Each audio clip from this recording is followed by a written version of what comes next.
Assalamualaikum warahmatullahi wabarakatuh. Saya Syihabuddin. Terima kasih banyak kerana anda berada di channel YouTube saya dan terima kasih banyak jika anda telah tekan butang subscribe. Kalau belum tekan butang berkenaan, tekan butang itu sekarang. Jika ada video-video yang bermanfaat, insya-Allah akan ada di feed YouTube anda. Baru-baru ni jadi viral satu isu yang ramai orang telah membuat video reaction berkaitan tentang hal ini. Bahkan beberapa saintis, beberapa ahli fizik, bahkan ahli falak juga telah memberikan ulasan berkaitan tentang isu ini. Jom kita tengok video berkenaan sama-sama. Yang saintis cakap engkau percaya. Saintis kata matahari tak berjalan. Nabi kata matahari berjalan. Matahari tak berjalan. Saya Yang tak kata macam berjalan tu. bumi. Tapi saintis kata matahari tak berjalan, yang berjalan bumi. Sekarang mana percaya? Saintis cakap kita percaya. Sampai buat soalan dalam periksa.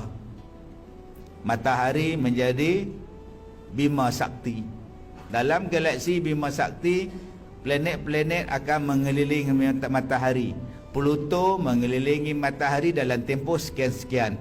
Bumi mengelilingi matahari dalam tempoh sekian-sekian. Planet Zuhal sekian-sekian. Matahari duduk saja. Matahari duduk saja, bumilah yang berpusing. Pusingnya pula 17,000 km sejam. Kod tak tepat tu. Tak tepat kod tu. 17,000 km sejam matahari berpusing beredar mengelilingi matahari. Cuba tuan-tuan naik motor 170 km sejam. Cabut tak tudung? 170 km sejam kalau naik motor. Tahu, tinggal baju dalam Baju lain terbit habis dah. Tanggal habis. Tiba-tiba bumi bergerak 17,000 km sejam. Kita tak rasa apa. Pening pun tidak, air kolam pun tak berkocak, air lombong dekat dengan rumah Datuk Dolah tu pun tak berkocak. Tiba-tiba sains kata bumi bergerak 17,000 km sejam. Percaya pula tu. Ni penyakit orang Islam sekarang. Hak Nabi dia sendiri dia tak percaya. Dia percaya orang Yahudi dengan Nasrani yang mengubah apa yang Tentu Quran ni cakap. bahayalah. Kalaulah bumi ni bergerak, kalaulah bumi ni bergerak, mereka kata di angkasa tu kita dapat tali besen sebab apa? Ulang balik. Kita ni dapat siaran televisyen sebab apa? Sebab ada pancaran. Di angkasa tu ada apa? Satelit. Kita ni ada dapat handphone. Pasal apa kita dapat handphone? Pasal satelit. Okey, maka mereka pun menghantar satelit dekat angkasa. Kalau dah bumi tu bergerak, agak-agak satelit tu duduk di mana? Palasi ni. Kena tinggal tak? Kena tinggal hantar-hantar ke angkasa, bumi berjalan. Bye-bye. Tapi hari ni mereka boleh pergi pula ke satelit tu. Maknanya bumi bergerak, satelit ikut sekali. Biar betul kau. Orang bodoh saya yang percaya benda tu. Ush. Orang bodoh. Dah tahu satelit duduk di atas tak bergerak, macam mana dia boleh sampai ke sana? Tak kena tinggal ke satelit tu? Kalau kata bumi ni bergerak, tuan-tuan naik kapal terbang. Bumi bergerak, naik kapal terbang. Tak usah terbang, naik saya di udara. Lepas tu tunggu kapal bumi tu sampai Mekah, turun. Pasal apa yang kita naik juga kapal terbang, nak pergi ke Mekah 8 jam, sedangkan bumi dah bergerak. Duduk atas helikopter tunggu. Buat apa mat? Tunggu Mekah nak sampai lah.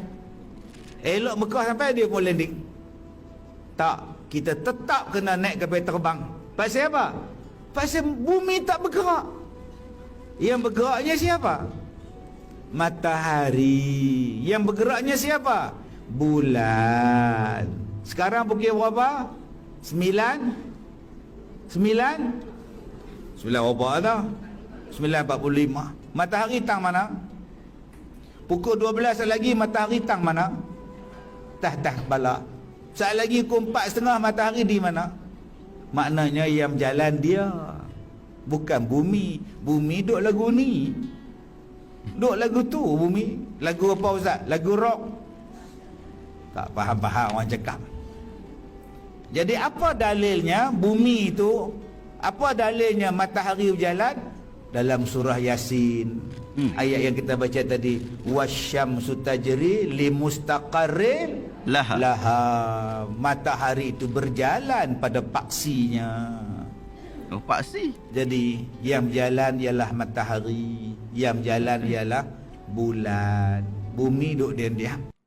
Okey, kita dah tengok video berkenaan sama-sama. Jom kita bagi sedikit reaction. Pertama, apa yang saya faham dalam sains, ada yang disebutkan sebagai teori sains dan bahasa Arab kita sebut sebagai an-nazariyat al-ilmiyah, dan ada juga yang disebut sebagai pembuktian sains. Disebut dalam bahasa Arab al-haqaiq al-ilmiyah. Teori sains belum tentu betul. Itu memang kita fahamlah. Tetapi pembuktian adalah satu fakta dan data yang diperolehi daripada kajian tuntas dan mendalam. Tak dapat disangka lagi kebenarannya. Seperti kenyataan yang menyatakan bahawa bumi ini sfera. Ini dah sampai ke tahap pembuktian, bukan lagi teori. Tak ada isu flat earth lagi. Siapa yang kata flat earth ni, dia dah salah dah. Maka ada teori orang sains yang boleh ditolak, ada teori yang boleh ditambah, boleh diterima. Contohnya teori Darwin. Walaupun penisbahan teori berkenaan kepada Darwin masih lagi kita boleh pertikaikan perbincangannya, nak kata ni betul ke teori Darwin, ataupun orang kata dia adalah teori Darwin sedangkan Darwin tidak menyebutkan berkaitan tentangnya. Yang tu tak apa, kita tak tepi berkaitan tentang isu tu. Tetapi kefahaman umum tentang teori Darwin telah diterima oleh sebahagian orang. Pun begitu, sangat ramai ahli sains menolak teori Darwin berkenaan yang mengatakan manusia berevolusi daripada buruk. Tetapi apabila sains membawakan satu pembuktian, dia bawakan proving, maka ia boleh diterima oleh sesiapa sahaja kerana ia adalah pembuktian, bukan lagi sekadar teori. Bahkan teori dan pembuktian pun ada beberapa jenis takrifan mengikut perbezaan perbahasan dan penjelasan. Saya bukan orang sains, saya bukan ahli fizik, saya bukan ahli saintis, saya bukan saintis, tapi itu sekadar kefahaman saya ringkas berkaitan tentang isu sains. Kedua, kenyataan Ustaz Kazim Ilyas ini telah disangkal oleh Dr. Zamir Muhyiddin, seorang pakar fizik, di dalam penulisan Facebook dia. Saya akan tolong bacakan untuk anda, kemudian selepas itu saya akan bincangkan dari sudut pandangan sarjana Muslim pula. Kata Dr. Zamir, ada dakwaan daripada seorang ustaz yang mengatakan saintis menipu tentang pergerakan bumi dan matahari. Saya tertonton video ini beberapa hari lepas, tetapi malas layan sebab tidak tersebar luas. Tetapi sekarang dah tersebar luas dan rasa ramai telah tertipu. Jadi rasa terpanggil untuk membetulkannya. Kata Dr. Zamir lagi, yang pertama, dakwaan matahari tidak bergerak. Matahari sebenarnya bergerak mengikut rangka rujuk piawai. Dalam kurungan ditulis standard. Matahari bergerak mengelilingi pusat galaksi dengan kelajuan 720,000 km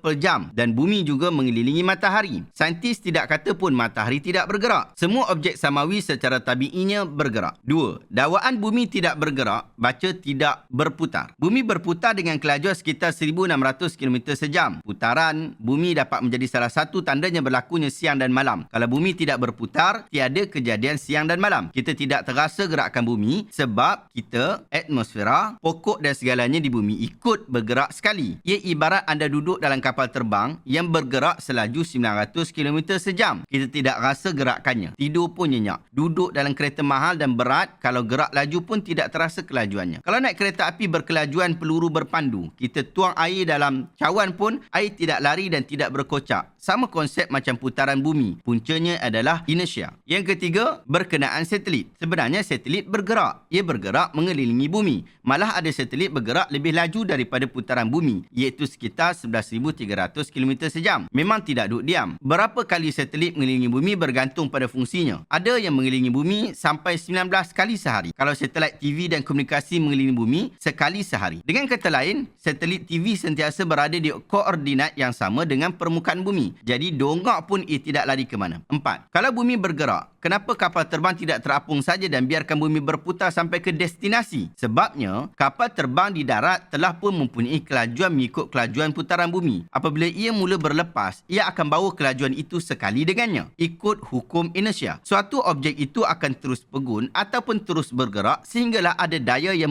mengganggunya. Kapal terbang itu asalnya mempunyai kelajuan sebab ikut kelajuan putaran bumi. Kalau berlepas pun ia tetap mempunyai kelajuan yang sama. Kapal terbang hanya akan sampai ke destinasi apabila ia menambah kelajuannya. Gambar ini adalah ilustrasi aliran pergerakan sistem suria yang dipandu oleh pergerakan matahari mengelilingi galaksi. Dalam post yang kedua, Dr. Zamir letakkan post, orang kata tengok baru percaya, seeing is believing. Ini salah satu demonstrasi apabila kita melompat, kita akan jatuh di tempat yang sama jika lori bergerak dengan kelajuan malar. Konsep yang sama kita boleh aplikasi pada putaran bumi. Bumi berputar dengan kelajuan malar 1600 km sejam. Kita melompat pun, kita akan jatuh di tempat yang sama. Ini konsep inersia. Selagi mana kita berdiri di atas sesuatu yang bergerak dengan kelajuan malar, kita buat aktiviti apa pun, kita rasa normal dan rasa tidak bergerak. Tuang air pun tidak tumpah. Air kopi pun tidak berkocak dalam cawan. Lempar shilling pun akan jatuh di tempat yang sama. Itu kenyataan seorang ahli sains yang boleh dipercayai, seorang Muslim, orang Melayu, orang Malaysia. Kalau tak percaya lagi, aku tak tahulah. Okey, kemudian kita bincangkan pula berkaitan tentang perbahasan para ulama. Pertama, adakah isu ini adalah isu akidah? Jawapannya tidak. Ia bukan isu akidah. Ia adalah isu ijtihad para ulama pada perkara yang tidak jelas disebutkan oleh Al-Quran. Apatah lagi para ulama ini tidak mengetahui pengetahuan mendalam tentangnya kerana mereka bukanlah ahli sains. Ketika itu, mereka tidak bertaklid kepada mana-mana ahli sains. Allah Ta'ala berfirman, "Fas'alu ahla dzikri in kuntum la ta'lamun." Bertanyalah ahli zikir sekiranya kamu tidak mempunyai ilmu. Dalam surah An-Nahl ayat 43. Ahli zikir di sini ialah orang yang mengetahui tentang sesuatu perkara, dan jika dirujuk kenyataan ini yang diturun kepada orang-orang musyrikun, ahli zikir ini dirujuk kepada ahli kitab dan ahli Taurat. Maksudnya, pakar yang mengetahui tentang kisah-kisah dan tanda-tanda kenabian Nabi yang akan muncul. Jika dilihat dalam isu yang kita bincangkan, ahli zikir di sini bukanlah ustaz-ustaz, tetapi para saintis yang telah membuatkan pembuktian sains, al-haqa'iq al-ilmiyah. Bumi bergerak atau matahari bergerak memang bukan urusan ustaz-ustazah, tetapi adalah urusan para saintis.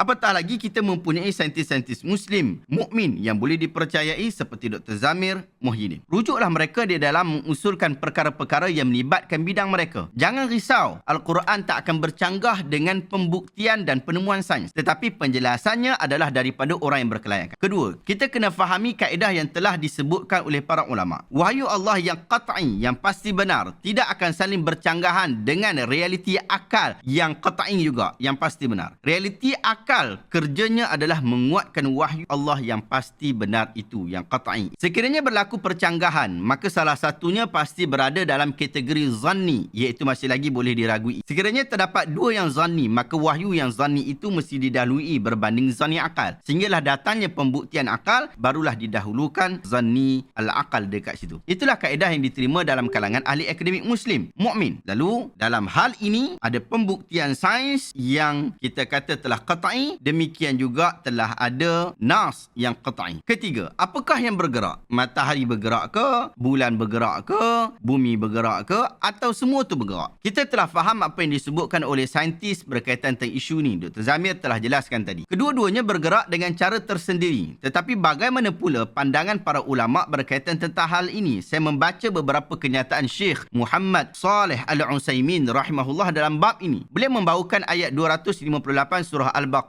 Allah Ta'ala sebut, fa innallaha ya'ti bisyamsi minal masyriq fa'ti biha minal maghrib. Sesungguhnya Allah mendatangkan matahari dari timur, maka terbitkanlah ia dari barat. Kata Syekh Muhammad bin Salih Al-Utsaimin rahimahullah, dia kata fa kauni syamsi yu'ti biha minal masyriq dalilun zahir ala annaha allati taduru ala al-ard. Bahawa dijadikan matahari didatangkan dari timur merupakan dalil yang jelas bahawa matahari beredar mengelilingi bumi. Anda boleh rujuk dalam Fatawa Arkan al-Islam nombor 16. Maksudnya beliau membawa pendapat yang sama seperti mana yang disebutkan oleh Ustaz Kazim secara umum. Tetapi benarkah pendapat beliau? Tidak. Pendapat beliau salah dalam bab ini. Walaupun kita mengiktiraf ketokohan beliau, tetapi kita tidak boleh menolak bahawa beliau juga boleh melakukan kesalahan. Antaranya adalah dalam bab ini. Apatah lagi bidang yang beliau sebutkan bukanlah bidangnya sendiri. Al-Quran hanya menyebutkan bahawa Allah mendatangkan matahari dari timur sahaja. Al-Quran tak sebut pun bahawa matahari mengelilingi bumi. Kita kena bezakan di antara kata-kata Allah dan juga penjelasan ulama. Nak faham ayat ini senang saja. Rujuk ahli sains dan pakar dalam bab ini. Syekh Ibn Utsaimin rahimahullah dan Ustaz Kazim bukanlah pakar dalam bab ini. Tapi kalau malas sangat, tengok saja video Haziq dekat channel Ajar. Saya sudah tengok video video berkenaan dan saya dapati penjelasannya memang padu. Saya letakkan link video itu di bahagian deskripsi. Al-Quran hanya sebutkan bahawa matahari datang daripada arah timur. Maka lihat penjelasan sains, selesai. Tiada yang bermasalah dengan ayat Al-Quran. Keempat, di dalam Al-Quran tiada satu ayat pun yang jelas memberitahu matahari mengelilingi bumi. Tetapi Al-Quran sebut dalam firman Allah dalam surah Yasin ayat 38, "Wasyamsu tajri limustaqarril laha, dzalika taqdirul azizil alim." Matahari berlari pada tempat peredaran yang telah ditetapkan untuknya. Demikian itu berlaku kerana ketentuan daripada Allah yang Maha Perkasa lagi mengetahui. Inilah ayat yang disebutkan oleh Ustaz Kazim di dalam video tadi. Di dalam sains, terdapat satu perbincangan mengenai perjalanan matahari. Ianya dikenali sebagai solar effect. Matahari bergerak dalam solar effect menuju ke satu destinasi, iaitu disebut sebagai mustaqar, dan ia akan mati di situ. Kematian matahari sering dikaitkan dengan teori hari kiamat. Pangkalnya, matahari bergerak dalam satu perjalanan di galaksi Bima Sakti berdasarkan kepada graviti dan tenaga yang terhasil. Mereka semua tunduk pada perintah Allah, bergerak mengikut orbit tersendiri, tidak pernah ingkar lantas berlanggar dengan planet-planet. Benarlah Allah Ta'ala firman, "La syamsu yanbaghi laha an tudrikal qamar wa la lailu sabiqun nahar wa kullun fi falakin yasbahun." Dengan ketentuan yang demikian, matahari tidak mudah baginya mengejar bulan dan malam pula tidak akan mendahului siang kerana tiap-tiap satunya beredar terapung-apung di tempat edarannya masing-masing. Surah Yasin ayat 40. Ayat ini secara jelas membuktikan bahawa semua jasad samawi, Quran sebut kullun, seperti matahari, planet dan bintang-bintang yang lain bergerak dalam orbit mereka yang tersendiri. Quran sebut falak dalam keadaan bergerak dalam orbit mereka tersendiri. Quran sebut falak dalam keadaan terapung-apung seperti seorang yang sedang berenang. Quran sebut yasbahun. Sebagai penduduk bumi yang melihat langit, kita memang melihat dengan jelas betapa matahari itu terbit dan tenggelam seolah-olah mengelilingi bumi. Tetapi cerapan pada skala yang luas dan kiraan astronomi juga membenarkan bahawa semua planet-planet sekitar matahari mengelilingi matahari kesan daripada graviti dan tenaga yang terhasil. Itu yang kita dapat faham daripada penjelasan Dr. Zamir Muhyiddin. Selain itu, Allah juga menyatakan bahawa salah satu sifat bumi adalah kifata. Ini yang menarik untuk kita rujuk. Allah Ta'ala kata, "Alam naj'alil arda kifata." Bukankah kami telah menjadikan bumi itu kifata? Dalam surah Al-Mursalat ayat 25. Sebahagian ulama tafsir menyatakan maksud kifata itu ialah seperti pergerakan terbang burung yang begitu laju dan cepat berubah. Sekiranya kita melihat sendiri pergerakan sistem solar berbanding solar effect, kita akan memahami bahawa mengapa Allah menyatakan bumi ini seperti kifata. Kerana ia bergerak mengikuti dan mengelilingi matahari dalam keadaan seolah-olah cara burung terbang. Demikianlah penjelasan yang saya faham dalam isu ini. Semoga Allah Ta'ala terus memandaikan kita dengan ilmu, iman dan taqwa. Saya cadangkan anda dapatkan buku Tadabbur Made Easy yang ni, buku yang ditulis oleh Ustaz Abdul Razak yang mengajar kita panduan mudah tadabbur Al-Quran. Ataupun dapatkan juga buku tafsir Quran Ni Abdul Aziz, Tok Guru Ni Abdul Aziz, bagi menambahkan kefahaman kita berkaitan tentang ayat-ayat Al-Quran, disiplin-disiplin di dalam kita memahami ayat Al-Quran. Wallahu ta'ala alam. Adakah anda dapat sesuatu ilmu yang bermanfaat pada hari ini? Jika anda rasa video hari ini bermanfaat, tekan butang share. Semoga orang lain juga mendapat manfaat yang sama. Jangan lupa untuk mendaftar sebagai anggota koperasi usaha ilmu Perhatian Rakyat Malaysia Berhad yang saya telah letakkan link dekat bahagian description. InsyaAllah kita bekerja bersama-sama, kita bersama-sama di dalam projek memandaikan umat dengan ilmu. Assalamualaikum warahmatullahi wabarakatuh.